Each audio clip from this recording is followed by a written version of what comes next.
December 7, 1941 began like any other Sunday morning in paradise. The turquoise waters of Pearl Harbor sparkled under the Hawaiian sun as United States Navy sailors aboard the battleship USS Arizona prepared for a day of rest. Some wrote letters home to sweethearts in Kansas and California. Others played cards in the mess hall or planned shore leave adventures in Honolulu. None of them knew that in less than 2 hours their world would explode into flames, dragging an isolationist America into the deadliest conflict humanity had ever witnessed. Across the Pacific, Japanese naval aviators had been awake since the pre-dawn darkness. Commander Mitsuo Fuchida led the first wave of 183 aircraft launched. From 6 aircraft carriers positioned 230 miles north of Oahu, the pilots had trained for months in secrecy. Perfecting their attack runs over models of Pearl Harbor constructed in the Kagoshima Bay. Their mission was audacious and calculated, cripple the United States Pacific Fleet in a single devastating blow, clearing Japan's path to domination across Southeast Asia and the Pacific. The relationship between America and Japan had deteriorated throughout 1941. Japan's brutal invasion of China, which began in 1937, had shocked the world. The empire's insatiable appetite for expansion drove it to seize French Indochina in July 1941, threatening British Malaya, the Dutch East Indies, and the Philippines. President Franklin Delano Roosevelt responded with increasingly severe economic sanctions, freezing Japanese assets and imposing an oil embargo that threatened to strangle Japan's war machine. Tokyo faced a stark choice: abandon its imperial ambitions or seize the resources it needed by force. According to historical records maintained by the National World War II Museum in New Orleans, Japanese military leaders had debated whether attacking America was strategically sound, but Admiral Isoroku Yamamoto, commander of the combined fleet, argued that Japan's only chance lay in delivering a knockout blow before America's industrial might could mobilize. At 7:48 that Sunday morning, the first bombs fell. Sailors at Ford Island Naval Air Station looked up in confusion as aircraft with distinctive red circles on their wings screamed overhead. Some thought it was a remarkably realistic drill. That illusion shattered when explosions rippled across the seaplane hangars and flames shot skyward. Within seconds, the peaceful morning transformed into apocalyptic chaos. The Japanese had achieved complete tactical surprise. Most of America's fighter aircraft sat wingtipped to wingtip on airfields, ranged that way to prevent sabotage but creating perfect targets for strafing runs. The mighty battleships of Battleship Row, moored along Ford Island's eastern shore, became sitting ducks, as torpedoes modified with wooden fins to run in Pearl Harbor's shallow waters slammed into the hulls of the USS West Virginia, USS California, and USS Oklahoma. Armor-piercing bombs converted from 16-inch naval shells plunged through steel decks, detonating deep within the vessel's compartments. The USS Arizona suffered the most catastrophic fate. At 8:06 in the morning, a modified bomb penetrated her forward ammunition magazine, triggering a cataclysmic explosion that lifted the 35,000-ton battleship partially out of the water. The explosion aboard the Arizona created a fireball that rose 500 feet into the air, visible from every corner of Oahu. Sailors on neighboring ships felt the shockwaves slam into their bodies like an invisible wall. The blast killed 1,177 men in an instant, nearly half of all American casualties that day. The ship's forward structure collapsed into the water as thousands of gallons of burning fuel oil spread across the harbor's surface, transforming the water itself into a death trap for swimmers desperately trying to abandon sinking vessels. 19-year-old Seaman First Class Donald Stratton was stationed in the Arizona's forward gun director when the bomb hit. The blast incinerated most of his shipmates instantly, but Stratton survived with severe burns covering over 60% of his body. A sailor aboard the repair ship USS Vestal, moored beside the Arizona, threw him a line. Stratton crawled hand over hand across the rope suspended above the flaming water, his burned flesh sticking to the hemp. His survival was miraculous. His suffering had only begun. Across the harbor, pandemonium reigned. The USS Oklahoma took 4 torpedo hits in rapid succession, causing the battleship to capsize in 12 minutes. 429 men were trapped inside as the ship rolled over. Some survived in air pockets for days, pounding on the hull in desperate Morse code messages, while rescue crews worked frantically to cut through the steel. Rescue attempts saved 32 men, but many sailors drowned just feet from freedom as rising water filled their compartments, or cutting torches consumed the remaining oxygen. Ensign Joe Taussig Jr. commanded an anti-aircraft battery aboard the USS Nevada, the only battleship to get underway during the attack. Despite taking a torpedo hit early in the assault, Nevada's crew managed to raise steam and began moving down the channel toward the harbor entrance. Japanese pilots, recognizing the danger of a battleship escaping to the open ocean, swarmed the vessel like hornets. Taussig's gun crew shot desperately at diving aircraft, even as bombs rained down around them. Ow. One explosion severed Taussig's leg below the knee. Refusing morphine so he could remain conscious, he continued directing his guns until blood loss finally forced him to relinquish command. He survived and later received the Navy Cross for his extraordinary valor. The harbor had become a vision of apocalypse. Black smoke towered thousands of feet into the once clear Hawaiian sky. The thunderous roar of explosions mixed with the screaming of aircraft engines, staccato bark of machine guns, and the agonized cries of wounded and dying men. Oil-soaked sailors, many horribly burned, swam through flaming water toward any shoreline they could reach. Small boats darted between burning ships, pulling survivors from the water even as bombs and bullets churned the surface around them. Lieutenant Commander Samuel Fuqua, the senior surviving officer aboard the Arizona, organized firefighting efforts and helped evacuate wounded sailors despite the inferno raging around him. His leadership in those chaotic minutes saved dozens of lives and earned him the Medal of Honor, the highest military decoration awarded by the United States government. Such acts of heroism emerged throughout the harbor as ordinary sailors transformed into heroes through sheer necessity. The second wave of Japanese aircraft, 170 planes, led by Lieutenant Commander Shigekazu Shimazaki, arrived at 8:54. They found the harbor blanketed in smoke, making target identification difficult, but they pressed their attacks with determination. Already damaged battleships took additional hits. The USS Pennsylvania, in dry dock and partially protected, still suffered bomb damage. The destroyers USS Cassin and USS Downs, sharing the dry dock with Pennsylvania, were destroyed when fires reached their fuel tanks and torpedoes, causing devastating secondary explosions. While Pearl Harbor burned, Japanese aircraft simultaneously attacked other military installations across Oahu with ruthless efficiency. At Wheeler Field, home to the Army Air Corps' fighter squadrons, rows of Curtiss P-40 Warhawk and P-36 fighters erupted in flames before their pilots could even reach them. Lieutenant George Welch and Second Lieutenant Kenneth Taylor, who had spent Saturday night at an all-night poker game, raced to Halaiwa Field, a small auxiliary airstrip that the Japanese had not targeted. They took off in P-40 fighters and shot down 7 enemy aircraft between them, becoming 2 of the few American pilots to engage the attackers that morning. At Hickam Field, adjacent to Pearl Harbor, Japanese dive bombers and strafing fighters caught aircraft parked on the flight line and bombed hangars and barracks. Technical Sergeant Nick Gagas manned a machine gun and fired at attacking aircraft until bombs destroyed his position. Private First Class Joseph McDonald continued serving ammunition to gun crews despite suffering mortal wounds. The attack killed 118 men at Hickam, making it the second deadliest site that day after the Arizona. The Marine Corps Air Station at UA west of Pearl Harbor lost 33 of its 49 aircraft on the ground. Marines scrambled to salvage weapons from burning planes and returned fire with whatever they could grab. Some used rifles, firing uselessly at aircraft hundreds of feet overhead, but refusing to stand idle while their base was destroyed. The human instinct to fight back, however futile, manifested repeatedly that morning. Japanese planners had carefully calculated their targets.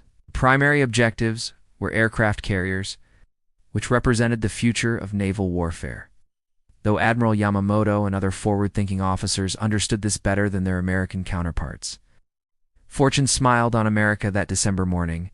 The carriers USS Enterprise, USS Lexington, and USS Saratoga were all at sea or on the mainland.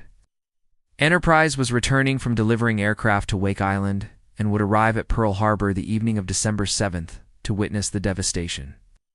Her absence from port may have saved her from destruction and potentially altered the war's trajectory in the Pacific.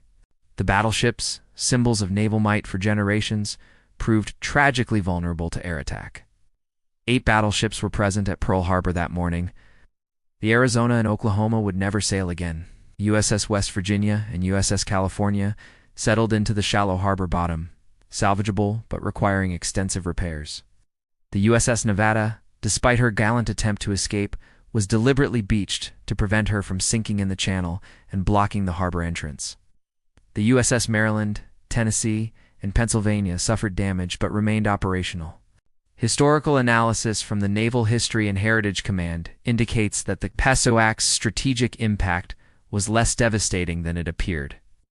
The battleships, while psychologically important, were aging vessels of limited utility in the carrier-dominated warfare that would characterize the Pacific Campaign. The Japanese failed to destroy Pearl Harbor's vital infrastructure: fuel storage facilities containing 4.5 million barrels of oil, the submarine base, and the repair facilities that would prove crucial to America's comeback. Most importantly, the carriers survived, ready to carry the fight back to Japan. By 9:45, the last Japanese aircraft departed Oahu's airspace. Commander Fukita circled the island, photographing the destruction and assessing the attack's success. Towering columns of smoke marked the funeral pyres of ships and aircraft. The devastation exceeded even the optimistic predictions of Japanese planners. Fukita radioed the fleet, "Tora, Tora, Tora." The code phrase signified complete tactical surprise had been achieved. As the sound of aircraft engines faded, an eerie quiet settled over Pearl Harbor, broken only by the crackle of flames, the groaning of tortured metal, and the cries of wounded men. The scale of catastrophe revealed itself in the smoke-filtered sunlight.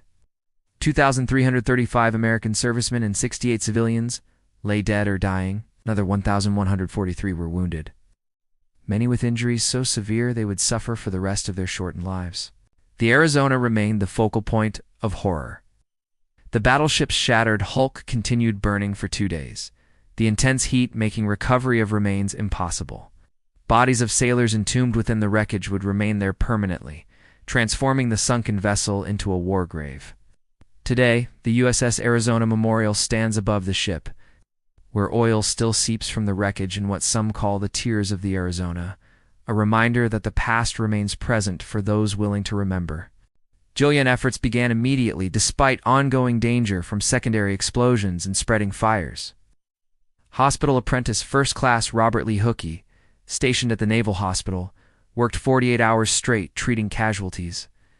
The hospital's emergency room became a scene of controlled chaos, as doctors and nurses performed triage under battlefield conditions. Men with burns covering most of their bodies screamed for relief that limited morphine supplies could not provide. Surgical teams operated continuously, sawing through mangled limbs in attempts to save lives. The hospital's morgue overflowed, forcing staff to line bodies in rows outside. Chief water tender Peter Tomic, a Croatian immigrant serving aboard the USS Utah, remained at his post in the engine room after the ship took torpedo hits and began capsizing. He stayed below, ensuring other sailors could escape, maintaining steam pressure for pumps and generators until water engulfed him. His body was never recovered. But his sacrifice earned him a posthumous Medal of Honor. Such stories of selfless heroism emerged repeatedly from the rubble and wreckage. Civilian casualties occurred throughout Honolulu, as anti-aircraft shells, many fired frantically without proper fuses, fell back to Earth unexploded or detonated at ground level. Japanese aircraft also dropped bombs on civilian areas, whether intentionally or through targeting errors remains disputed. 68 civilians died, including children. Janet Yumiko Ota, killed at the age of 6 months, became the youngest known casualty of the attack. The multi-ethnic population of Hawaii faced suspicion and hardship in the attack's aftermath. Japanese Americans, who comprised over 1/3 of Hawaii's population, found themselves under immediate suspicion despite their loyalty and contributions to Hawaiian society. Unlike their mainland counterparts, who would soon face mass incarceration in internment camps, Hawaii's Japanese American population proved too large and too economically vital to intern. Nevertheless, they lived under clouds of suspicion and fear, their patriotism constantly questioned despite many serving with distinction in American military units throughout the war. The salvage operation began within hours of the attack's conclusion. Navy salvage teams faced unprecedented challenges, raising capsized battleships, pumping out flooded vessels, extinguishing fires that burned for days, and recovering bodies from submerged compartments. The USS Oklahoma, lying upside down in the harbor mud, required one of history's most complex salvage operations. Engineers installed 21 derricks on Ford Island, attached massive cables to the hull, and slowly winched the 35,000-ton vessel upright over several months. The ship was eventually refloated in December 1943, but was never returned to service, deemed too damaged for the massive reconstruction effort required. Captain Franklin Van Valkenburg, commanding officer of the Arizona, was last seen on the bridge, attempting to save his ship when the catastrophic explosion occurred. His body was never identified among the remains recovered. He received a posthumous Medal of Honor, one of 15 awarded for heroism during the attack, the most ever awarded for a single engagement in American military history. The attack on Pearl Harbor represented the culmination of strategic decisions made in Tokyo over the preceding months, each step bringing Japan and America closer to inevitable conflict. Understanding why Japan chose war requires examining the complex interplay of economics, military strategy, national pride, and miscalculation that characterized Japanese decision-making in 1941. Japan's military expansion in China had created an insatiable demand for resources the home islands could not provide. Steel, oil, rubber, and other strategic materials flowed from American and European sources, creating a paradox. Japan was purchasing from Western powers the materials to wage war against Western interests in Asia. When Japan occupied northern French Indochina in September 1940, President Roosevelt responded with limited economic sanctions. Japan's move into southern Indochina in July 1941 crossed a red line. Roosevelt froze Japanese assets in the United States and imposed a complete oil embargo, joined by Britain and the Dutch East Indies government in exile. The embargo created a ticking clock. Japan's oil reserves would sustain normal economic activity for perhaps 2 years, but military operations would consume stockpiles far more rapidly. Japanese military planners calculated they had perhaps 6 months to secure alternative oil sources or abandon their imperial ambitions. The oil fields of the Dutch East Indies beckoned, but seizing them meant war with America, Britain, and the Netherlands. The question was not whether to fight, but how to maximize Japan's chances of victory, or at least achieve a negotiated peace that preserved Japanese conquests. Admiral Yamamoto proposed the Pearl Harbor attack as the solution to Japan's strategic dilemma. He had studied at Harvard University and served as a naval attaché in Washington, giving him deeper understanding of American industrial capacity than most Japanese leaders possessed. Yamamoto opposed war with America, reportedly stating that he could run wild for 6 months to a year, but had no confidence for the second or third year. Nevertheless, if war came, he advocated striking first and hard, hoping that destroying the Pacific Fleet would provide Japan the time needed to establish an impregnable defensive perimeter across the Pacific. Japanese military culture emphasized the decisive battle, the one climactic engagement that would determine a campaign's outcome, reflecting the influence of the Russo-Japanese War of 1904 and 1905. The surprise attack on the Russian fleet at Port Arthur, followed by the crushing victory at Tsushima Strait, established Japan as a major power and validated the strategy of aggressive initiative. Pearl Harbor was meant to be another Port Arthur, removing America's ability to contest Japanese expansion with a single, devastating blow. The plan contained fatal flaws rooted in cultural misunderstanding. Japanese leaders believed that Americans, portrayed as soft and materialistic, would lack the will for a prolonged Pacific War after such a defeat. They expected America might seek a negotiated peace rather than endure years of brutal conflict. This represented a catastrophic misreading of American character and psychology. As Admiral Yamamoto himself allegedly said after the attack, "I fear all we have done is to awaken a sleeping giant and fill him with a terrible resolve." Whether Yamamoto actually spoke those words remains disputed by historians, but the sentiment proved prophetically accurate. Japan's strategy also reflected a failure to understand America's industrial capacity. Japanese planners knew American factories outproduced Japanese facilities, but they dramatically underestimated the scale of America's potential military production. America built nearly 300,000 aircraft during World War II compared to Japan's 76,000. American shipyards launched 147 aircraft carriers of all types, while Japan managed 17. These numbers were unimaginable to Japanese planners in December 1941, yet they represented the industrial reality that would ultimately crush Japan's war effort. The decision for war also reflected internal Japanese political dynamics. Civilian government had effectively collapsed under military pressure throughout the 1930s. The Japanese Army and Navy operated semi-independently, pursuing conflicting strategies and competing for resources. Prime Minister Prince Fumimaro Kano, who favored diplomatic solutions, resigned in October 1941 when the military rejected his proposals. His successor, General Hideki Tojo, was committed to war if diplomatic negotiations failed to lift American sanctions. News of the attack reached the American mainland in disjointed fragments that gradually coalesced into a terrifying picture. The first reports, arriving around 1:30 East Coast time, seemed too extraordinary to believe.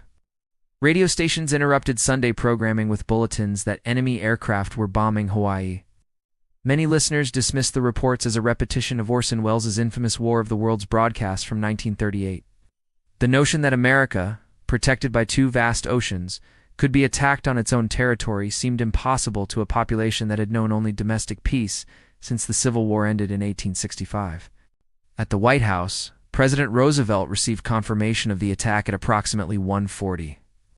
Grace Tully, his personal secretary, later recalled the president's initial disbelief giving way to cold fury as details emerged. Roosevelt immediately convened his cabinet and military advisors.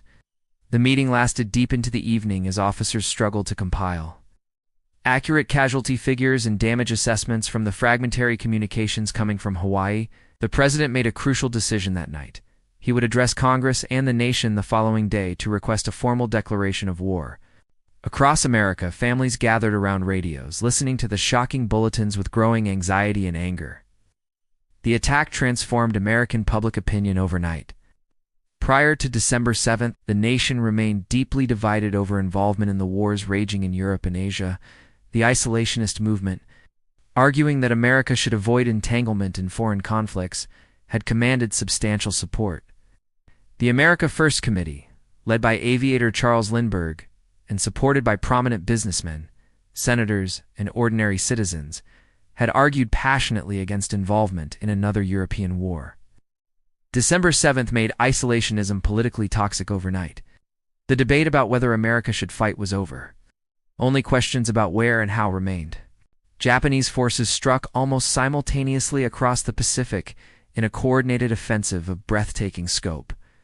Hong Kong came under attack within hours of Pearl Harbor. Japanese troops invaded Malaya and Thailand, beginning campaigns that would lead to the fall of Singapore. Britain's supposedly impregnable fortress within 10 weeks. The Philippines, America's Commonwealth territory garrisoned by American and Filipino troops under General Douglas MacArthur, faced Japanese invasion. Guam, an American territory, fell within days. Wake Island's tiny garrison of Marines held out for 15 days before being overwhelmed, providing a rare bright spot in the catalog of Allied defeats. The attack also achieved a psychological objective, though not the one Japan intended. Rather than crushing American morale, Pearl Harbor united the nation with rare unanimity. Regional, political, and class divisions that had characterized American society evaporated in the face of a common enemy. The surprise attack, coming while Japanese diplomats were ostensibly negotiating in Washington, struck Americans as dishonorable and treacherous, intensifying the desire for vengeance. The phrase "Remember Pearl Harbor" became a rallying cry that sustained American determination through 4 years of brutal warfare. According to records maintained by the Franklin D. Roosevelt Presidential Library in Hyde Park, New York, Roosevelt worked late into the night of December 7th, preparing his address to Congress. He drafted much of the speech himself, beginning with the immortal phrase that would define the day, yesterday. December 7th, 1941, a date which will live in infamy. The United States of America was suddenly and deliberately attacked by naval and air forces of the Empire of Japan. At 12:30 on December 8th, Roosevelt addressed a joint session of Congress. His speech, lasting only 6.5 minutes, ranks among history's most consequential addresses. Roosevelt detailed the attack, noted that it occurred while Japanese diplomats were engaged in apparent peace negotiations, and cataloged the other Japanese attacks across the Pacific. He concluded with the request that Congress declare a state of war existed between the United States and Japan. The Senate voted 82-0 in favor of war. The House of Representatives voted 388-1, with Representative Jeannette Rankin of Montana casting the sole dissenting vote, consistent with her pacifist principles. She had also voted against American entry into World War I in 1917, making her the only member of Congress to vote against both world wars. 3 days later, on December 11th, Germany and Italy, Japan's Axis partners, declared war on the United States, honoring their obligations under the Tripartite Pact signed in September 1940. Hitler's decision to declare war on America ranks among his greatest strategic blunders. Roosevelt had struggled with how to justify American involvement in the European War, but Hitler solved that problem, allowing America to pursue a Germany-first strategy while still fighting Japan in the Pacific. America's industrial might would now be directed against all three Axis powers. The weeks following Pearl Harbor witnessed America's transformation from a peacetime democracy into a military colossus. The nation mobilized with speed and determination that would have seemed impossible weeks earlier. Men flooded military recruitment centers in numbers that overwhelmed processing capacity. The Marine Corps, which had struggled to meet modest recruiting goals throughout 1941, received over 30,000 applications in December alone. Similar surges affected all service branches. America's young men, motivated by patriotism, desire for revenge, and social pressure to serve, enlisted in waves that continued throughout the war. The Selective Training and Service Act. Passed in September 1944, the first peacetime conscription in American history, was expanded dramatically. Draft boards in every community began calling up young men for military service. By war's end, more than 16 million Americans served in uniform from a total population of 133 million. This represented an unprecedented mobilization that touched virtually every family in the nation. American industry underwent equally dramatic transformation. Automobile factories converted to producing tanks, aircraft, and military vehicles. The Ford Motor Company built B-21A for Liberator bombers at its massive Willow Run facility, eventually producing one complete aircraft every 63 minutes. Shipyards that had built passenger vessels and cargo ships began launching warships at unimaginable rates. Henry J. Kaiser pioneered mass production techniques for Liberty ships, cargo vessels built in sections that could be welded together in days rather than months. By 1943, Kaiser's yards launched Liberty ships faster than German submarines could sink Allied shipping. Women entered the workforce in unprecedented numbers, filling jobs previously reserved for men. The iconic figure of Rosie the Riveter symbolized millions of American women who built aircraft, welded ships, manufactured ammunition, and performed countless other jobs essential to war production. African Americans, who faced systematic discrimination in civilian life and military service, found new economic opportunities in war industries, though they continued fighting against segregation and inequality. The war accelerated social changes that would culminate in the civil rights movement of the 1950s and 60s. The American home front experienced dramatic changes. Rationing programs limited civilian access to rubber, gasoline, metal, and many food items to ensure adequate supplies for military needs. Victory gardens, where citizens grew their own vegetables to reduce pressure on commercial food supplies, appeared in backyards and vacant lots across the nation. Scrap drives collected metal, rubber, and paper for recycling into war materials. Citizens purchased war bonds, lending money to the government to finance military operations while simultaneously reducing inflation by removing excess money from circulation. Civil liberties suffered grievous wounds in the panic following Pearl Harbor. President Roosevelt signed Executive Order 9-0-6-6 on February 19, 1942, authorizing military commanders to designate areas from which any persons could be excluded. This innocuous language enabled the forced removal of approximately 120,000 Japanese Americans from the West Coast, internment camps scattered across the interior. Two-thirds of those imprisoned were American citizens by birth, guilty of no crime beyond their ancestry. The internment represents one of the darkest chapters in American history, motivated by racism, war, hysteria, and economic opportunism from those who coveted Japanese American property and businesses.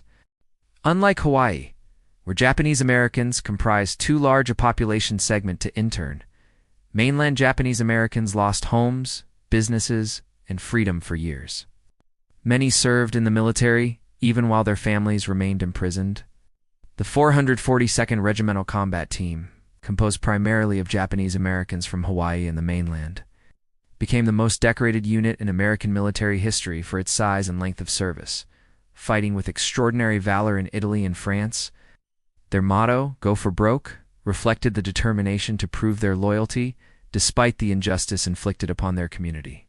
German Americans and Italian Americans, despite America being at war with Germany and Italy, faced far less systematic persecution, revealing the racial component of Japanese-American internment. Some German and Italian nationals were interned, but citizens of German and Italian descent remained free, highlighting the inconsistent application of security measures. The attack on Pearl Harbor also accelerated scientific and technological development. The Manhattan Project, initiated to develop an atomic bomb before Germany could acquire nuclear weapons, received unlimited funding and resources. Radar technology, already under development, was refined and deployed across military applications. Proximity fuses, which detonated anti-aircraft shells near targets without requiring direct hits, revolutionized air defense. Penicillin production was scaled up, saving countless lives that would have been lost to infected wounds. While America absorbed the shock of Pearl Harbor and mobilized for war, Japan executed the remainder of its offensive plan with impressive efficiency. The 6 months following December 7th witnessed an extraordinary series of Japanese victories that created an empire stretching across a vast swath of the Pacific and Southeast Asia. These conquests, achieved with remarkable speed, masked fatal weaknesses that would ultimately doom Japan's war effort.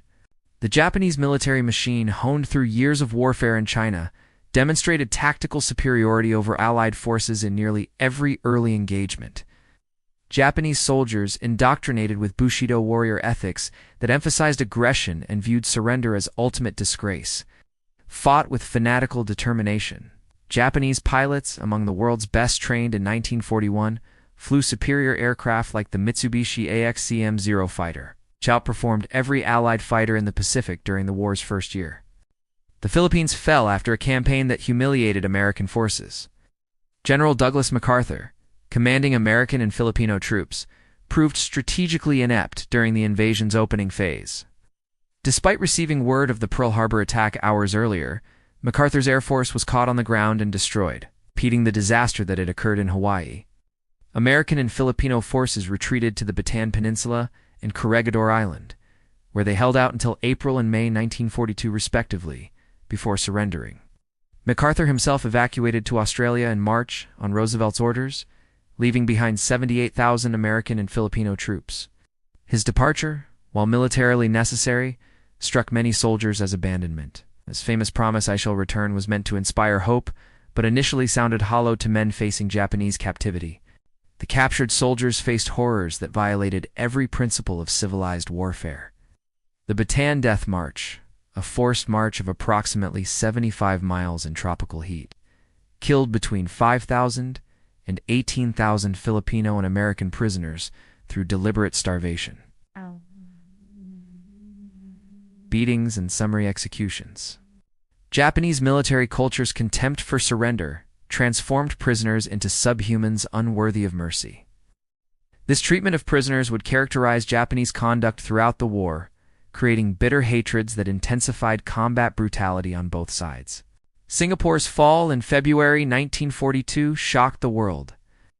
British forces, numerically superior to the attacking Japanese, surrendered after a campaign that revealed profound British military incompetence and the obsolescence of colonial military assumptions. Yet the fortress's massive naval guns pointed out to sea, unable to defend against overland attack. British Lieutenant General Arthur Percival surrendered 85,000 troops, the largest capitulation in British military history. The defeat shattered British prestige in Asia and accelerated the eventual collapse of European colonialism after the war. The Dutch East Indies, prize of Japan's southern offensive due to its oil fields, fell in March 1942. The weak Dutch colonial forces could not stop Japanese invasion forces. Burma's conquest severed the Burma Road, the last remaining supply route to nationalist China, further isolating China's armies fighting Japanese occupation. Only Australia and India remained as Allied bastions in Asia, both threatened by further Japanese expansion. Japanese success bred overconfidence. Admiral Yamamoto, who had warned against underestimating America, found his strategic caution overridden by naval officers who believed Japan invincible. The string of victories suggested that American industrial power might not matter if Japan could maintain its defensive perimeter. This thinking ignored logistics, geography, and the grinding reality that Japan lacked resources for a prolonged war of attrition. American forces, while retreating across the Pacific, were learning hard lessons that would later pay dividends. Navy and Marine Corps aviators studied Japanese tactics and aircraft capabilities.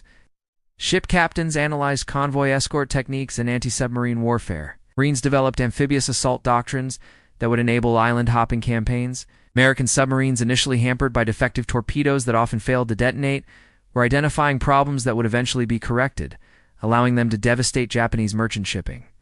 The first significant American victory came on April 18, 1942. Lieutenant Colonel James Doolittle led 16 B-25 Mitchell bombers launched from the carrier USS Hornet in a daring raid on Tokyo and other Japanese cities. The raid caused minimal physical damage, but delivered a psychological shock to Japan's leadership and public. The home islands were not invulnerable. The American giant was beginning to strike back. Strategically, the raid influenced Japanese decisions that would lead to the Battle of Midway, Japan's first major defeat. The Battle of Midway in early June 1942 proved the decisive engagement that Yamamoto had sought, but with outcomes opposite to Japanese hopes. Yamamoto designed the operation to lure America's remaining carriers into a trap where superior Japanese forces would destroy them, removing the last threat to Japan's defensive perimeter. The plan depended on surprise and numerical superiority. But American codebreakers had partially cracked Japanese naval communications, giving Admiral Chester Nimitz advance warning of Japanese intentions. On June 4th, American carrier aircraft caught Japanese carriers refueling and rearming aircraft during a critical vulnerability window. Dive bombers from USS Enterprise, Yorktown, and Hornet attacked 3 Japanese carriers almost simultaneously. Within 5 minutes, the carriers Akagi, Kaga, and Soryu were burning wrecks. The 4th Japanese carrier, Hiryu, launched a counterattack that severely damaged Yorktown, but was itself located and destroyed that afternoon. Japan lost 4 fleet carriers and hundreds of irreplaceable veteran pilots. America lost 1 carrier and suffered significantly fewer casualties. The battle shifted the Pacific War's momentum irreversibly. Midway demonstrated that American forces had learned quickly from early defeats.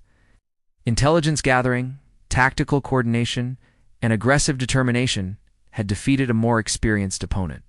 Equally important, American industrial capacity was beginning to manifest in combat power. New ships, aircraft, and weapons flowed from American factories in quantities Japan could never match. The Essex-class fleet carriers, representing the most capable carrier design of the war, began joining the fleet in 1943, eventually numbering 24 ships. The campaign for Guadalcanal, beginning in August 1942, represented America's first offensive operation. Marines landed on the island to capture a Japanese airfield under construction. What was planned as a quick operation devolved into 6 months of brutal fighting on land and sea. The naval battles around Guadalcanal proved particularly savage, with ships engaging at point-blank range and nighttime melees. Both sides suffered heavy losses, but America could replace ships and sailors while Japan could not.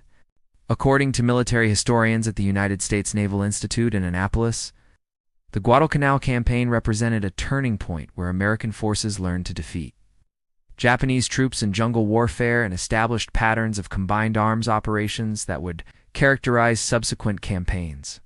The Marines on Guadalcanal fought in nightmarish conditions, tropical diseases, inadequate supplies, and nightly bombardments from Japanese warships. Japanese forces, operating at the end of tenuous supply lines, literally starved while fighting. The Japanese nicknamed Guadalcanal Starvation Island as malnutrition and disease killed more men than combat.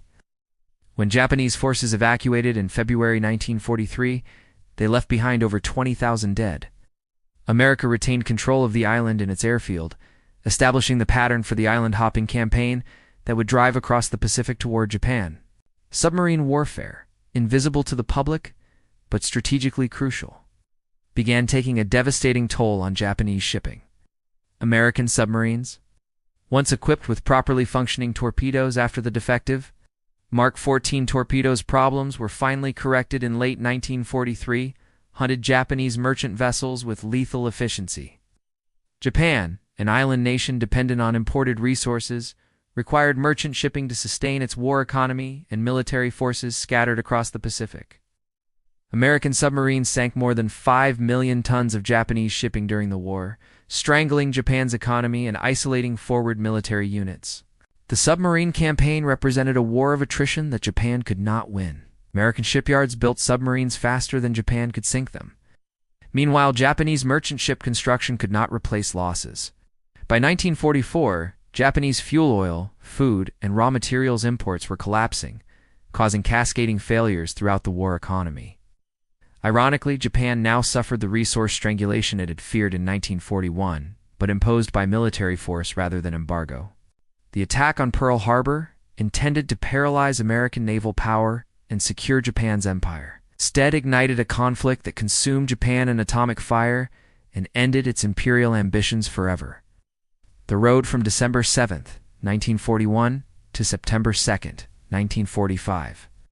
When Japan signed surrender documents aboard the battleship USS Missouri, anchored in Tokyo Bay, was paved with blood, sacrifice, and suffering on a scale that still defies comprehension. American forces drove across the Pacific in two main axes. General MacArthur's Southwest Pacific campaign advancing through New Guinea and the Philippines toward Japan, and Admiral Nimitz's Central Pacific drive through the Gilbert, Marshall, Mariana, and Volcano Islands. Island battle proved costlier than the last, as Japanese forces, forbidden to surrender by military doctrine and emperor worship, fought literally to the death. The Battle of Tarawa, in November 1943, the first assault on a heavily defended atoll, cost over 3,000 American casualties in 76 hours. Saipan, Guam, Peleliu, Iwo Jima, and Okinawa each became synonymous with unprecedented savagery. Kamikaze attacks. Suicide missions, where pilots deliberately crashed their aircraft into American ships, emerged as Japan's desperation response to overwhelming American material superiority. Kamikaze attacks sank dozens of ships and killed thousands of sailors, but they could not alter the strategic reality. Japan was losing the war. The kamikaze phenomenon reflected the fatal desperation of a nation that had lost the war but refused to accept defeat. The Philippines campaign, fulfilling MacArthur's promise to return, liberated the islands at tremendous cost. The Battle of Leyte Gulf, in October 1944, the largest naval battle in history, destroyed the Japanese combined fleet as an effective fighting force. Over 250,000 Japanese soldiers and civilians died defending the Philippines. Manila, once called the Pearl of the Orient, was reduced to rubble, second only to Warsaw in destruction among Allied capitals. The firebombing campaign against Japanese cities, employing tactics developed against Germany, killed hundreds of thousands of civilians. The night of March 9-10, 1945, saw 300 B-29 bombers drop incendiary bombs on Tokyo, creating firestorms that killed over 100,000 people in a single night. Similar raids devastated dozens of Japanese cities, leaving urban areas ash-covered wastelands. Despite this devastation, Japanese military leadership refused to surrender. Invasion of the Japanese home islands, planned for November 1945 under Operation Downfall, was expected to cost hundreds of thousands of American casualties and millions of Japanese military and civilian deaths. The development of atomic weapons offered an alternative. On August 6th, the B-29 Enola Gay dropped an atomic bomb on Hiroshima, killing over 70,000 people instantly, and tens of thousands more from radiation and injuries. 3 days later, a second atomic bomb destroyed Nagasaki.